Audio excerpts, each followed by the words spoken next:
Hello friends, ഉച്ചയ്ക്ക് എല്ലാ ദിവസവും ഇങ്ങനെ ക്യാൻറ്റീനിൽ ഫുഡ് കഴിക്കുക. അതുകൊണ്ട് ഞാൻ വിചാരിച്ചു ഉച്ചയ്ക്കുള്ള ഫുഡ് ഉണ്ടാക്കി കൊണ്ടുപോവാം. രാവിലെ തന്നെ ചോറൊക്കെ വെച്ചു. എനിക്ക് ചോറ് വാർക്കാൻ അറിയില്ല ഫ്രണ്ട്സ്, അതുകൊണ്ട് ഞാൻ ഇങ്ങനെയാണ് എടുക്കാറ്. രാവിലെ തന്നെ ഞാൻ ഇച്ചിരി മീനൊക്കെ വറുത്തിട്ടുണ്ടായിരുന്നു. ഇത് വന്നിട്ട് നാട്ടിൽ നിന്ന് കൊണ്ടുവന്ന കൊഞ്ചിന്റെ പൊടിയാണ്. സാമ്പാർ ഞാൻ ഇന്നലെ നൈറ്റിന് സെറ്റ് ആക്കിയിട്ടുണ്ടായിരുന്നു. ഇന്ന് ജസ്റ്റ് ചൂടാക്കി ഇതാ ഇപ്പൊ ബോട്ടിലും ആക്കി. ഇതാണ് ഫ്രണ്ട്സ് എന്റെ ഇന്നത്തെ ഔട്ട്ഫിറ്റ്. അങ്ങനെ കോളേജ് എത്തി ഗൈസ്.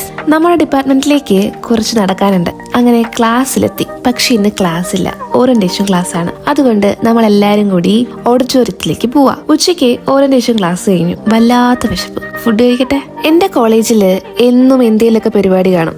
ഇന്നും എന്തോ പരിപാടി നടക്കുവാണ്. ഫ്രഷേഴ്സിനുള്ള പണിയാണെന്ന് തോന്നുന്നു. അങ്ങനെ ഇതാ റൂമിലെത്തി. എനിക്ക് കുറച്ച് എഡിറ്റ് ചെയ്യാനുണ്ട്. അതുപോലെ ബിസിനസിന്റെ കുറച്ച് എൻക്വയറീസും ഒക്കെ ഉണ്ട്. ഫ്രണ്ട്സ്, നിങ്ങൾക്ക് എന്തെങ്കിലും പ്രോഡക്റ്റ് വേണമെങ്കിൽ please contact me. Okay. Evening ആയപ്പോഴേക്കും ഞാനും അനിയത്തിയും കൂടി ബീച്ചിൽ പോയി ചായ കുടിക്കാൻ.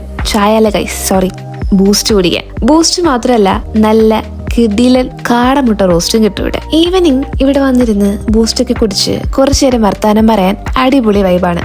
തിരിച്ചു വരുന്ന വഴിക്ക് മീമി മേടിച്ചു. വീട്ടിലെത്തി കുറച്ചെടുത്ത് കറിയും വെച്ചു, കുറച്ചെടുത്ത് ഫ്രൈയും ചെയ്തു. ചോറിവിടെ റെഡിയാവുകയാണ്. ഞാനിനി പോയി കിടന്ന് നന്നായിട്ടൊന്ന് ഉറങ്ങട്ടെ. അപ്പൊ ശരി ഫ്രണ്ട്സ്, ബൈ.